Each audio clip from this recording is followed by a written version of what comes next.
Alhamdulillah wa syukurillah wala haula wala quwata illa billah. Assalatu wassalamu ala rasulillah wa ala alihi wa sahbihi wa wala. Rabbi israh li sadri wa yassir li amri wahlul 'uqdatam min lisani yafqahu qawli. Amma ba'du. Bapak Ibu yang dirahmati Allah, alhamdulillah kita bisa duduk bermajelis lagi di masjid yang kita cintai ini dalam rangka menguatkan lagi iman dan Islam kita di muka bumi, sehingga benar-benar kita menjadi hamba Allah yang bertakwa. Dan insya Allah tema saya pada pekan ini sampai nanti Idul Kurban adalah membahas tentang kurban. Dan jangan tidak usah khawatir, karena nanti di beberapa masjid saya juga bahas tentang kurban, tapi kitabnya beda-beda. Sehingga ada Pak Rahmat, Pak Joko yang direkkan At-Taqwa Detak, mungkin itu ngangge Minhajul Muslim. Dan beri ngangge Mulahqas Fiqhiyah Syekh Shalih Fauzan Al-Fauzan. Kalau tahun yang lalu beri nek boten itu hadis-hadis Sahih Muslim, dan dulu hadis-hadis Sahih Bukhari, dan cedak niku nek boten klentu hadis-hadis pada Musnad Imam Ahmad nek boten klentu. Sehingga harapannya kita makin luas ilmunya, fikihnya, sehingga menjadi hamba Allah itu makin luas dalam beribadah bersama dengan kaum muslimin yang lain. Nah, Bapak Ibu rahmatullah Allah Subhanahu wa taala, dalam konteks kurban, Allah berfirman di Al-Maidah 27 mengisahkan tentang putra Nabi Adam. Di akhir ayatnya Allah menyebutkan innama yataqabbalullahu minal muttaqin. Sesungguhnya kurban itu hanya akan diterima dari orang-orang yang bertakwa. Nah, sehingga landasannya takwa itu ilmu, sehingga harus sesuai dengan ilmu. Karena faktanya ada yang berkorban buatan sesuai. Nah, sehingga potensinya nggak diterima. Dalam kisah putra Nabi Adam, satu diterima, satu buatan. Kalau dalam bahasa Arab, kurban itu sebenarnya maknanya adalah sesuatu yang dipersembahkan. Bisa binatang, bisa selainnya. Sehingga dalam kisah putra Nabi Adam itu setunggalnya kurban kambing atau domba, yang satunya kurban hasil pertanian, hasil bumi. Nah, yang hasil pertanian ini jelek-jelek yang dikurbankan, yang kambing bagus. Nah, sehingga Allah menyebutkan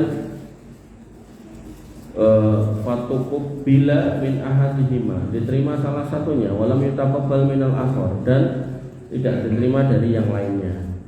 Kola, yang enggak diterima ngiri. Ada dalam ibadah itu bisa ngiri ke atas. Nah, ibadah bisa ngiri, urusan dunia tambah. Makanya orang itu tadi pagi napa nek wingi kula ningali video niku, ada sebuah riset yang dilakukan oleh seorang profesor, saya lupa namanya. Itu sudah 50 tahun dia meneliti tentang orang-orang yang berada di pucuk pimpinan, baik lembaga organisasi maupun perusahaan, baik pemerintah maupun swasta.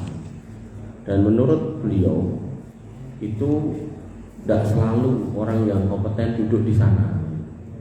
Justru kebanyakannya yang menduduki posisi-posisi itu niku terkadang atau seringnya itu adalah orang-orang yang pintar bermanuver. Niku nek basa gampangnya ahli politik, pintar berpolitik. Sehingga dengan kalau kemudian punya putra pinter, ning mboten pinter ngomong, memang nyem-nyem, enak dadi wong ning kerja lillahi ta'ala ae, gak usah ngarep-arep dadi apa-apa. Karena kemungkinan akan muncul orang-orang yang mungkin secara kompetensi jane ya ora patek gimana-gimana, tapi pinter mengentertain pimpinannya sehingga dinaikkan. Nah, dalam konteks kurban ini, di sini putra Nabi Adam yang tidak diterima kurbannya, itu urusannya langsung sama Allah. Sebenarnya bukan ada urusan sama manusia. Nah, tadi urusan sama manusia kan ada proses, proses mencari muka, mencari nama, akhirnya dia bisa dipakai ya. Tapi kalau dalam konteks ibadah kita tidak bisa. Sehingga parameternya adalah yaitu innama yataqabbalullahu minal muttaqin, yang diterima itu ya cuman amalnya orang bertakwa. Landasan takwa harus pakai ilmu. Sehingga orang yang tadi nggak diterima kurbannya, dia mengatakan la aqtulan naka, tak pateni lho kowe. Dan memang akhirnya terus dibunuh toh. Makanya Bapak Ibu rahmatullah Allah Subhanahu wa taala niku landasannya, makanya kita perlu merefresh ilmu kita. Dan karena kurban ini sesuatu yang terjadi setiap tahun gitu kan. Dan kalau kita cuma fokus pada satu kitab, itu nanti tidak akan mencukupi pada permasalahan-permasalahan kontemporer yang muncul belakangan. Sehingga kalau ketika diminta untuk ngisi di depan para juleha, saya sudah menyiapkan 100 permasalahan kurban.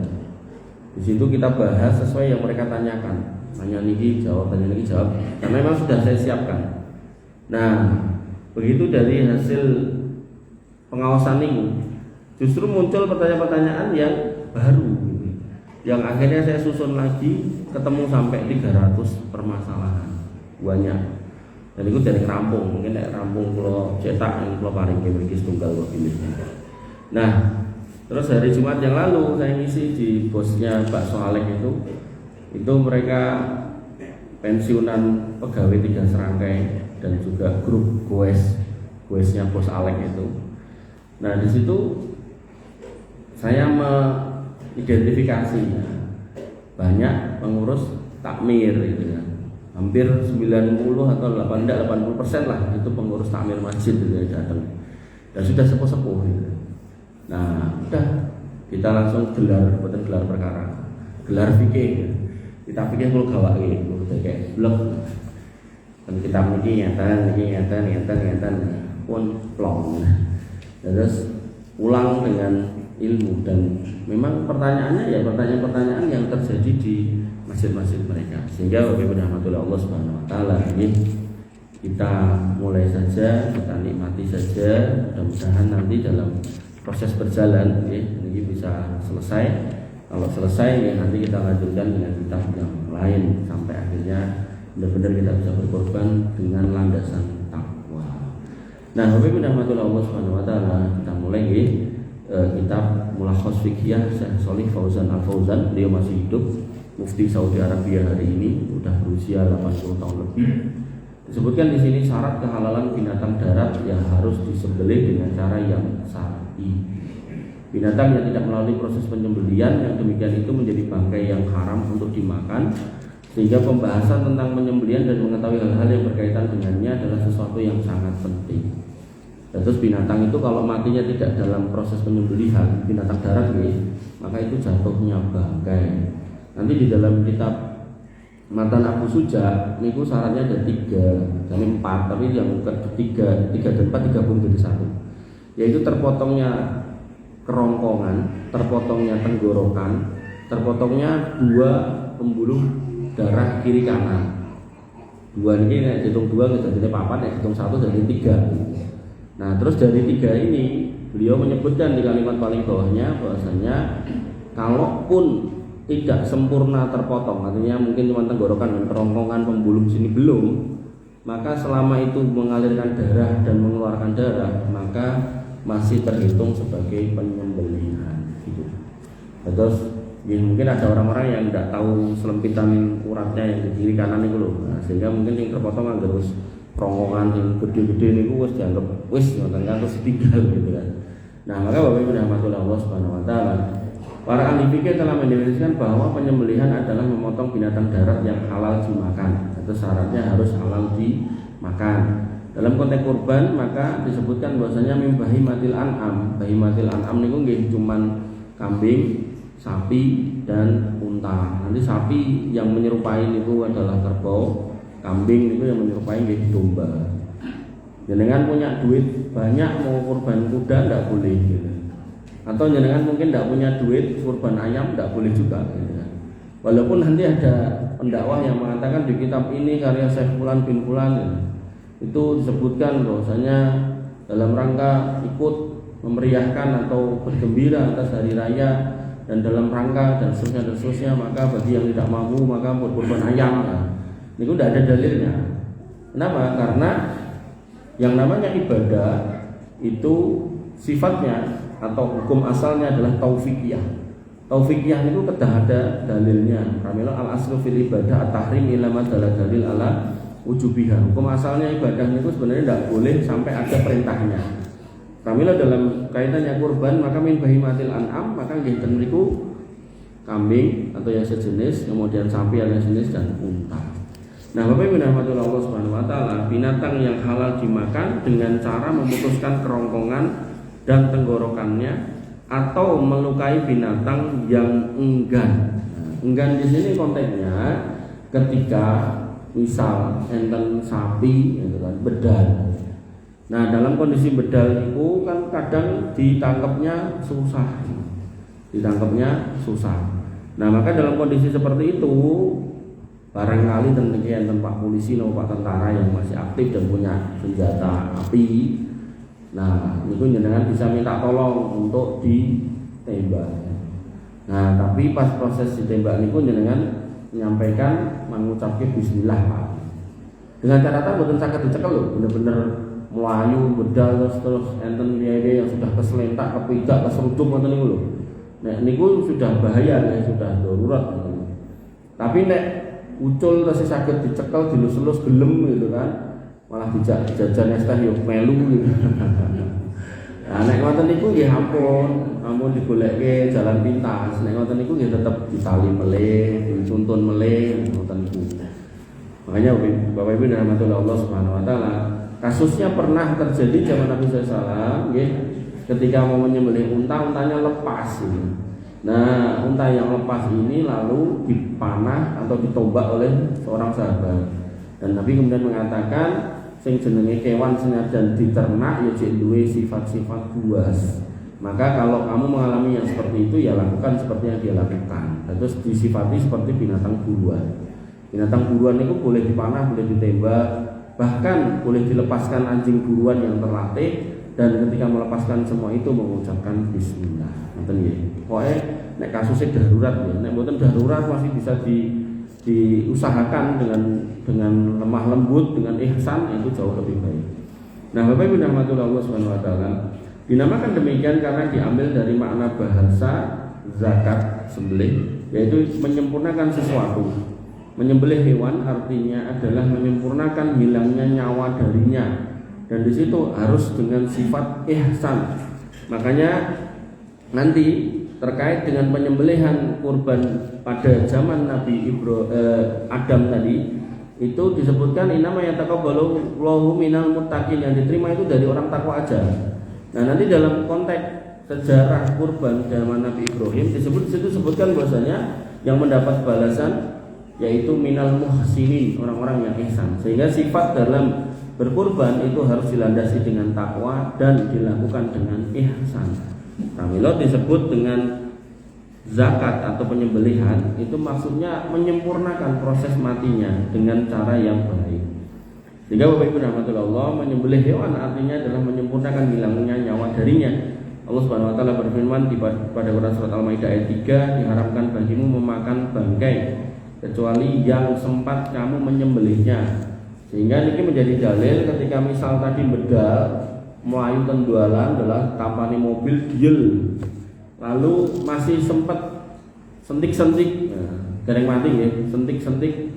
Nah, jenengan nek ngoyak itu betul lading di sana, jadi bisa dibeleh di sana di jalan. Tapi nek jenengan ngoyak betul dadung, diel sentik-sentik itu juga lading lah, jadi kok mati, jadilah bangkai. Nah, maka Bapak Ibu rahmatullah Allah Subhanahu wa taala, yang pas ngoyak ampun ditongke, woi sapi. Peti kabeh. Nah, yakni kalian mendapatinya hidup lalu kalian menyempurnakan hilangnya nyawa darinya. Kemudian ungkapan itu dipakai di dalam perkara penyembelihan, baik setelah ditimpa sebelumnya atau sebagai permulaan. Niki bisa dengan kontekskan dalam kehidupan sehari-hari ketika misal enten tah nom atau tah nopo lah Pak motor banter nabrak pitik diel. Niku pitike pun loget-loget muter-muter ngoten niku, jenengan pun rasa suwe-suwe juga latih dibeleh. Mungkin lagi dipikirke niki pitike sinten. Tapi nek delok pitike sapa ya betul lah salah mati, malah mboten guna. Ngoten nggih. Bahkan dalam konteks lukoto fikih tentang barang temuan niku kalau pas sudah jenengan sembelih pitike rong jelas dene sinten ning pun jenengan beleh niku bisa jenengan manfaatkan dulu. Mengke kan ora genah kok tekok pun niku pun sebelah pun mati tekok tonggo mriki-mriki ora ana sing ngaku. Pun memanfaatkan menggoreng segala macam. Nah, misal 2-3 hari kemudian ada yang nyari, Pak Joko ngertos pitik kula. Pitike sing piye? Potongane cepak. Potongane tentara ngono kae lho.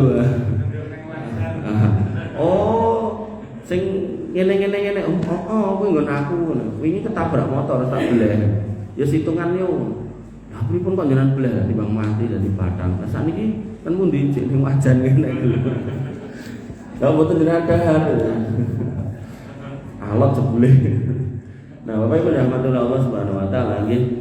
Terus niku wonten niku nggih, jenengan nek nemu panganan ten dalan, misal nemu klepon ngoten niku, jenengan dahari ndak apa-apa gitu.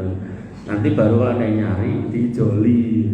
Soalnya nek goleki sing duwe saya salah mampu betul nggih.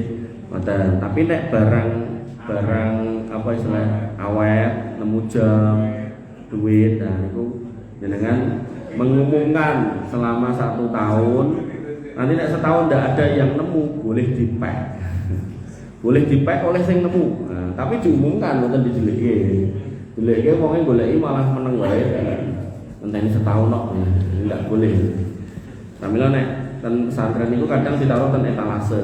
Nah, siapa yang punya hubungi kesantrian. Untuk jam kacamata segala macam. Nah, nek setahun tidak ada yang ngambil ya wis didengke state napa-napa. Nah, hukum penyembelihan adalah sesuatu yang lazim dan wajib. Hewan yang bisa disembelih tidak akan menjadi halal kecuali dengan menyembelihnya. Sehingga nanti dalam proses penyembelihan ada pertanyaan itu dari sebagian julehan itu. Saya jadi tukang sembelih di salah satu RPH rumah potong hewan. Dan disembelih terus saya kejet-kejet gitu kan. Saya sudah suruh minggir. Lalu orang-orang sing tukang nguliti datang.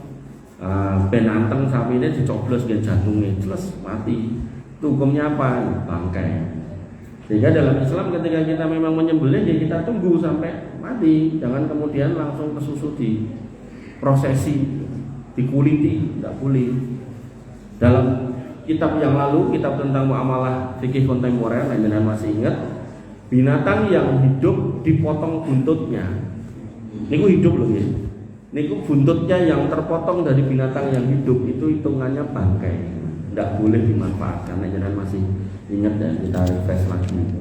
Jika Bapak Ibu rahmatullah Allah, perlunya atau pentingnya matinya binatang ini dengan sempurna baru dilanjutkan prosesnya. Nah, kemudian ungkapan ini dipakai dalam perkara penyembelihan baik setelah ditimpa sebelumnya atau sebagai permulaan. Artinya dalam prosesnya apakah tadi ketabrak atau apa, pokoknya harus diselesaikan dengan penyembelihan. Ini menjadi pintu halal haramnya. Allah podo eling mati ya tidak bisa Pak. Kalau sudah pikir ya harus seperti itu ya gitu. Walaupun sama-sama mati, ayam ketabrak motor, kambing ketabrak motor mati, sama disembelih nanti nggih mati ya. Walaupun selisih waktunya nggih cuma sebentar setelah mati langsung dikulit, tetap tidak bisa dalam Islam. Ya sehingga nanti ketika jenengan sudah menyembelih binatang-binatang itu nggih ditenggori. Nah, nanti dalam fikihnya lagi, jenengan ketika menyembelih tidak boleh binatang yang hidup melihat. Jenengan ketika ngungkal jangan ngungkal di depannya. Sehingga kita akan paham betul ketika Nabi SAW mengatakan irhamu man fil ardi yarhamuka man fis sama. Rahmatilah, kasihilah semua yang di muka bumi. Jangan kok anak istri, bahkan wedhus saja loh kita suruh mengasihi. Sampai seperti itu, tidak boleh kita ngungkal di depannya, motong terus wedhus yang ngantri ngelihat. Nah ini sempit mas rana yang kuwi dibikin kan bilik gitu. Ngangge spanduk angsal, ngangge nopo angsal, yang penting mboten ningali. Bahkan nah umpama niku nggih ungel, memang pesenke kacamata ireng sing ireng peteng. Ning wedhuse dinggone kacamata ben ra ketok. Rong tahu toh. Modelnya helm peteng gitu kan. Artinya sesuatu itu tidak boleh kemudian kita bikin seolah-olah itu sulit lalu kita mempermudah. Padahal sebenarnya masih banyak 1000 jalan yang lain yang bisa kita lakukan. Tapi pada Allah Subhanahu wa taala, maka hukum penyembelihan adalah sesuatu yang lazim dan wajib. Hewan bisa disembelih dengan hewan yang bisa disembelih tidak akan menjadi halal kecuali dengan penyembelihannya. Nah, kalaupun tidak bisa disembelih kayak kasus tadi yang lepas atau binatang liar, maka itu bisa diburu. Istilahnya nanti sebenarnya dalam bab sini setelahnya ada bab tentang buruan, bisa dipanah, bisa ditembak, bisa ditombak gitu. Karena hewan tanpa penyembelihan menjadi bangkai, para ahli ilmu, para ulama sepakat bahwa bangkai itu haram kecuali bagi orang-orang yang sangat terpaksa. Famanit turro ghairu bagin wala adin fala udwana alaihi. Itu syaratnya famanit turro darurat. Darurat niki antara hidup dan mati. Antara hidup dan mati. Nek rata pangan aku mati. Nah itu darurat. Sehingga dalam kasus para binaragawan yang ada di Malang yang dananya belum cair untuk beli ayam yang disembelih dengan baik belum cair, akhirnya dia ngalahi beli ayam tiren, itu tidak darurat. Kenapa? Nek dia telat makan ayam itu paling pembentukannya rada tertunda ngono. Itu tidak darurat. Darurat itu nek kemudian dia nggak makan mati. Nah, itu darurat. Sehingga tidak boleh dia makan ayam tiren dan untuk mengejar pemenuhan protein karena anggarannya belum turun, itu tidak boleh. Nah, Bapak Ibu rahmatullah Allah Subhanahu wa taala. Wa man iturra ghairu bagin itu jane yo moh. Iki lho nek bangkai moh. Tapi darurat lho. Iki awake dhewe ning tersesat ning gunung nek gak mangan iki ku mati lho awake dhewe. Moh aku pilih mati timbang ra mangan ya. Ini ku keliru berarti malah. Jadi tetap harus dimakan biar kemudian bisa jalan. Wala udwana alai, tidak ada halangan. Tidak ada halangan di sini nih berarti tidak boleh berlebihan juga. Terus nemu babi celeng, terus diambil, dibunuh, terus diambil kakinya. Wah, kok jebule enak ini. Terus juga mulai oleh-oleh. Tekan rumah saya Pak Joko ya, tidak boleh ya. Darurat. Kalau Pak Joko pengen ya, itu ya darurat gitu kan.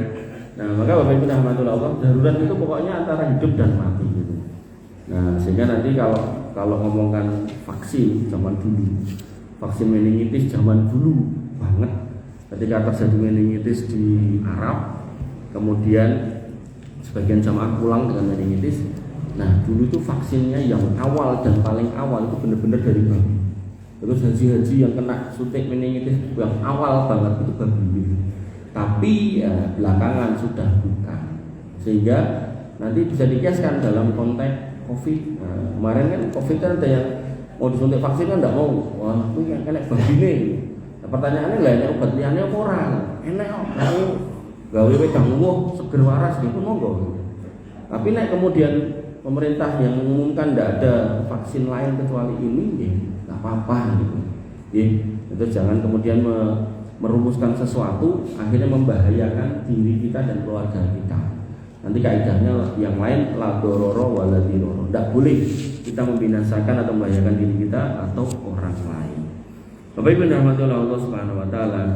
Kemudian tidak termasuk ikan, belalang dan semua binatang yang tidak hidup kecuali di dalam air. Artinya kalau binatang-binatang itu memang binatang air, tinggal di air dan hidupnya bergantung dengan air, kok kemudian mati menjadi bangkai, maka itu tidak apa-apa. Tapi kalau dua alam, kadang ten banyu, kadang ten darat, itu tetap dipersyaratkan untuk disembelih. Misal dengan dahar wak sapi pun tahu, jaran yen nate, sing ora tahu kudanil. Ngersake ngoten niku. Niku nek kudanil mekingking ya. Ning banyu bukan binatang air mboten nggih, sosok mentas niku.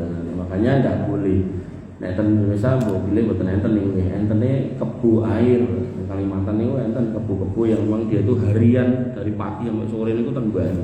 Makan ten mriku wis lulup ten mriku. Ya itu ndak boleh kalau kemudian kayak misal si kebo itu nembe merumput di rawa-rawa itu terus enten bledek dier mati mekingking ngoten terus wah dibelah wae, dipangan wae tidak bisa. Jadi sudah bangkainya.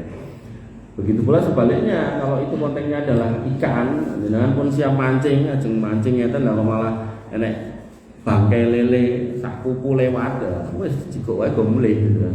Tapi diamburin, mampu bosok nang mboten itu lho. Nek bosok ya garwane kayak yo moh pak, udah kencing ngono. Maka nek niku tesih seger bawa pulang.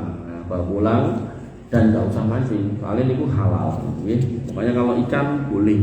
Bahkan nanti saking bolehnya si bangkai ikan itu, nanti ada beberapa bakul lele. Niku lelenya buatan dibelah, dia pakai pak.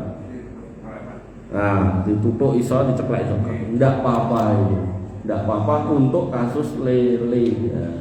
Tapi nek niku tinggi ayam tidak boleh. Tak boleh, okay? Makanya apa yang dirahmati oleh Allah Subhanahu Wa Taala. Nah, semuanya halal sekalipun tanpa penyembelihan karena kehalalan bangkainya. Pramila ditutup ansal. Hal ini berdasarkan hadis Ibnu Umar radhiyallahu anhu yang dimarfukan, "Ukhilla lana maitatani wa damani", dihalalkan bagi kita dua macam bangkai dan dua macam darah. Terus enten darah yang halal, enten bangkai yang halal. Yang halal dari bangkai apa? Falhutu wal jarot. Hut niku ikan. Pokoknya anggar ikan niku nek dintas ten darat mati. Terus enten siripe kan siri ikan ngono niku. Maka itu halal walaupun bangkai. Sehingga jenengan nek mundhut ikan bakar, ikan goreng niku mboten usah tekok karo bakule. Bakule Islam apa ora? Dibelah apa ora? Enggak usah. Kaidah itu berlaku untuk yang darat itu. Wal jarot. Nah, jarot ini Pak Jarot ini. Jarot itu artinya walang. Nah, jenengan nek misal ten kebon jati napa ten sabit kathah walang di jolo napa dijaring napa pripun pokoke dikukup akeh. Lah, gandeng batangnya, bangkainya itu boleh. Maka niku jenengan adai napa nggih kain, jenengan ndelepke banyu niku angsal. Enggak apa-apa. Mati toh. Nah, kosok langsung dibujuk banyu panas mati toh. Niku mang goreng niku angsal. Niku walang. Napa misal kados jenengan kebon jati meleh. Lha udan deres kados di sini niku sekete esuk nganti bengi, nganti esuk meleh udan terus. Injing-injing jenengan teng kebon jati, walang sing gede-gede walang kayu niku pun sudah bergelimpangan kanthi dijipuki, kok mulih digoreng. Gunung itu lho ngoten niku dilumpukke diadahi niku lho sing tinggi terus didol. Jenengan nek ten pantai opo kae dicipi. Nah, sing alergi gatel-gatel, soalnya protein tinggi Pak niku. Makanya Allah Subhanahu Wa Taala niku dua hal yang disebut bangkai dan halal yaitu ikan dan jarot walang. Wa amad damani adapun dua darah yang dihalalkan fal kabidu. Kabid niku ati. Pramila orang-orang yang mengolah apa niku? Saren, gidek yang mengatakan iki rasane kaya ati. Ya nek misal tenan, kula nggih alhamdulillah dereng nate. Ning meh nate. Terus kula zaman dinas ten Jogja niku nek mantuk niku kesok kali nonton dalan. Mampir nonton angkringan.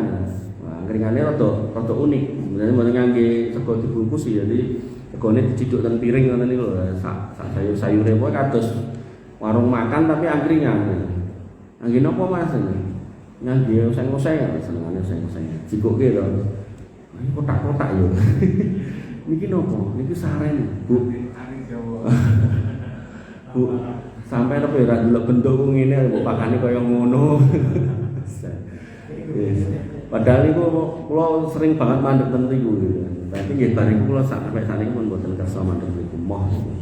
Nah, maka Bapak Ibu rahmatullah Allah Subhanahu Wa Taala, senajan niku mirip misal warnane, rasane, maka itu haram mutlak, tidak boleh. Si darah tadi loh, tapi hati boleh. Bahkan ketika darah itu haram lalu dikelompokkan, misal besok dikelompokkan, begitu sudah ngelumpuk ngepakan lele, lelenya jatuhnya menjadi binatang jalalah. Binatang jalalah niku binatang yang tidak boleh jenengan makan seketika ketika dia sudah makan yang haram. Kedah nggo dilerem riyin minimal 3 hari, maksimal 30 sampai 40 hari. Sehingga ketika jenengan ngingu lele dipakani batang, dipakani darah tadi, maka jenengan ajeng memanennya sebagai peternak lele yang muslim, yang bertakwa, yang tahu fikih, jenengan nek pun tawa kalih bakule deal gitu kan. Terus ajeng dipendet sesuk jenengan sanjang, ojo sesuk Mas, 3 dina kas. Lha pripun? Tak gentine sik banyune, tak pakanane pelet sing halal sing resik. Lah kok ngoten soalnya dina-dina tak pakani letong. Letong napa? Letongku. Nah, niku kan mboten asal. Nek letong sapi enggak apa-apa, letongku niku enggak boleh, itu najis gitu. Nah, ngoten iki. Iki kok bahasane ngapunten ya, pokoke niki namanya fikih ngene iki bahasane nggih. Yesus. Nggih, Bapak Ibu rahmatullah Allah, hati dan limpa. Jenengan nek misal nika paru sing sundukan angsal nika gitu kan. Tapi nek sareng disuntuki ndak boleh, ra disuntuki ora boleh, dibuntel kados botok niku nggih mboten angsal. Seng-oseng ya ora entuk, pokoke ndak boleh, darah niku ndak boleh, Pak. Bapak Ibu rahmatullah Allah, Nabi sallallahu alaihi wasallam bersabda tentang laut, wa tahuru ma'uhul hilul maitatuh. Laut iku airnya suci dan halal bangkainya. Sehingga jenengan nek umpami melaut pengen mancing kok nemu iwak paus ngampul, jenengan potong boleh, jenengan bawa pulang semua boleh. Nah, sehingga dipersyaratkan untuk penyembelihan 4 syarat. 1, ahliyah, yaitu kelayakan penyembelih, yaitu hendaknya yang menyembelih orang yang berakal. Orang yang gila tidak boleh disuruh menyembelih. Iki wonge edane kumat-kumatan kok, angger dina kemis ora gitu kan. Nah, belalah kurbane kemis gitu kan. Pas nyembelih umat enggak boleh. Pokoknya yang terindikasi punya penyakit kejiwaan tidak boleh. Nah, kemudian sebagai pemeluk agama samawi. Samawi niku secara makna agama yang pernah turun dari langit. Diurutkan yang pertama yaitu Nasrani, Yahudi, Nasrani, lalu Islam. Ini bukan mengindikasikan benarnya 3 agama itu, mboten. Ini mengindikasikan agama itu dulu pernah turun dari Allah. Cuman dalam proses berjalan terjadi penyimpangan-penyimpangan sehingga diturunkanlah agama terakhirnya yaitu agama Islam. Pramila sebenarnya penganut agama-agama itu harusnya memeluk agama Islam. Dalilnya inna dina indallahil Islam. Agama yang diterima di sisi Allah cuma Islam. Wa may yabtaghi ghairal islami dina fala yuqbala minhu wa huwa fil akhirati minal khasirin. Siapa yang mencari agama selain Islam tidak akan diterima amal ibadahnya dan dia menjadi orang merugi di akhirat. Innalladzi nakafaru min ahlil kitabi wal musyrikina fi nari jahannam khalidina fiha ulaika hum syarrul bariyah. Sesungguhnya orang-orang yang tidak beriman dari kalangan ahli kitab dan orang-orang musyrik, mereka ini akan masuk neraka kekal di dalamnya dan mereka adalah sejelek-jelek makhluk. Sampai Nabi juga bersumpah, wallazi nafsi biyadihi la yasma'u bi ahadun min hadhil ummah yahudiyyun wala nasraniyyun wa lam yu'minu bima ursiltu bi illa kana wa huwa min ashabin nar. Demi Allah yang menggenggam jiwa Muhammad, tidaklah mendengar orang Yahudi Nasrani Muhammad itu sudah datang membawa risalah kok enggak mau ngikut, maka mereka benar-benar akan menjadi penghuni neraka. Sehingga Bapak Ibu dan rahmatullah Allah, kebenaran yang harus kita yakini ya cuma Islam. Ini yang kita pegang sampai mati. Dengan gadah putra putri diarahkan menjadi Muslim. Jangan kemudian menggunakan kalimat-kalimat yang tidak sesuai. Iki negarane Pancasila, semua agama ndak apa-apa. Makanya aku keluargaku keluarga Pancasila, aku Islam, bojoku Islam, yang anakku ana sing Kristen, Katolik, Hindu, Buddha ndak bisa. Ndak boleh. Nah, sehingga dengan punya tugas mengajak mereka di atas jalan yang sama. Soal dalam proses perjalanannya mereka memilih jalan lain, tapi sudah dengan nasihati, maka berlaku kaidah atau ayat lakum dinukum waliyadin. Nek sudah tidak mau ya sudah. Nah, kembali ke sini, Maka syarat yang kedua adalah ahli kitab atau orang Islam. Ning saran saya, selama masih ada orang Islam maka lebih baik orang Islam. Sehingga Bapak Ibu rahmatullah Allah Subhanahu wa taala niku jauh lebih aman. Nah, kemudian tidak diperbolehkan mengkonsumsi sembelihan orang gila tadi, orang mabuk, kadang enten jagal, tukang mendem, nah, itu tidak boleh. Pokoknya nggak dijak ngomong deleming, itu berarti orang mabuk, tidak boleh. Atau anak-anak yang belum mumayyiz, bocah-bocah yang belum tahu baik dan buruk, salah dan benar, itu tidak boleh. Kemudian niat penyembelihan dari mereka itu tidak sah karena mereka belum berakal. Jadi orang gila tadi, orang mabuk, kemudian anak-anak tadi semuanya itu tidak boleh menjadi penyembelih. Kemudian demikian pula tidak halal sembelihan orang kafir menyembah berhala selain ahli kitab Yahudi Nasrani, orang-orang Majusi penyembah api, orang murtad ya. Dan penyembah kuburan yang memanggil-manggil orang mati dengan menggantungkan diri dan tinggal di kuburan serta meminta kepada jenazah, maka itu tidak diperbolehkan karena perbuatan ini masuk dalam kategori wilayah syirik besar. Sedangkan orang kafir yang memiliki kitab suci sebagaimana Yahudi dan Nasrani, maka mereka boleh menjadi penyembelih. Hal itu berdasarkan firman Allah pada Al-Maidah ayat 5, makanlah sembelihan orang yang diberi kitab, makanan atau sembelihan orang yang diberi Alkitab itu halal bagi kamu. Yakni sembelihan ahli kitab dari kalangan Yahudi dan Nasrani halal bagi kalian wahai kaum muslimin. Maka ini berdasarkan ijma' kaum muslimin diriwayatkan oleh Imam Al-Bukhari rahimahullah dan Ibnu Abbas radhiyallahu anhuma. Yang berkata makanan mereka maksudnya adalah sembelihan mereka. Nah, Bapak Ibu rahmatullah Allah Subhanahu wa taala, mafhum ayat ini yaitu orang kafir selain yang memiliki kitab suci ahli kitab sembelihannya tidak halal berdasarkan ijma'. Niki nek kemudian dijadikan landasan kehidupan sehari-hari, ngapunten jenengan yang piknik ke Bali, ya. Niku jenengan ndak boleh makan binatang yang harus disembelih. Misal jenengan ajeng ngudut ayam betutu, beli sinten ngoten ya misal. Nah, maka jenengan tanya, Pak belinya ini Islam apa enggak? Kan ada yang Islam memang sudah muslim. Oh enggak. Nah sing masak Islam enggak, berarti enggak boleh. Nah, terus aku mangan apa lah? Sekolah tok mangan angsal. Tapi ayamnya enggak boleh. Nasi betutune enggak usah nasi tok mangan. Ngoten nggih. Niki saestu lho, niki pikir lho, karena saya dulu ya namanya orang ya. Bahkan mungkin jane saya ya darurat jane. Tapi dieleki sama bos saya dulu diajak ke Jepang. Terus pas ke sana ya mikir saya yo aku atuh kono atuh kene gitu kan. Terus nek beli makanan wis nganggo ayam ngoten niku terus seneni oleh bos kula. Lah kula ra iso bahasa Jepang. Soale bahasa Inggris wong Jepang ra iso bahasa Inggris gitu. Secara umum niku orang Jepang enggak seneng pakai bahasa Inggris, bahasa lokal. Mereka tuh pokoknya cinta banget sama lokal-lokal. Nah, bos saya tanya nih, kamu kok makan ini? Emang kenapa? Ini emang negara apa? Nah, negara Jepang. Lah agamanya lambo. Mula kok ya ora mikir tekan semono, mikir kula ya kula ya adoh gitu ae kan mboten enten pilihan gitu loh. Terus Pak ini orang Jepang itu nek lahir itu agamanya Buddha. Pas hidup atas kita ngeten iki niku Kristen, Natalan, tahun baru ngoten niku. Nah, nanti nek mati Shinto. Jadi dia agamanya 3, agama suka-suka. Nah, sehingga ini nggak bisa kamu hukumi ahli kitab, nggak bisa. Oh, bener juga ya Pak. Nah, terus kalau mau menapa?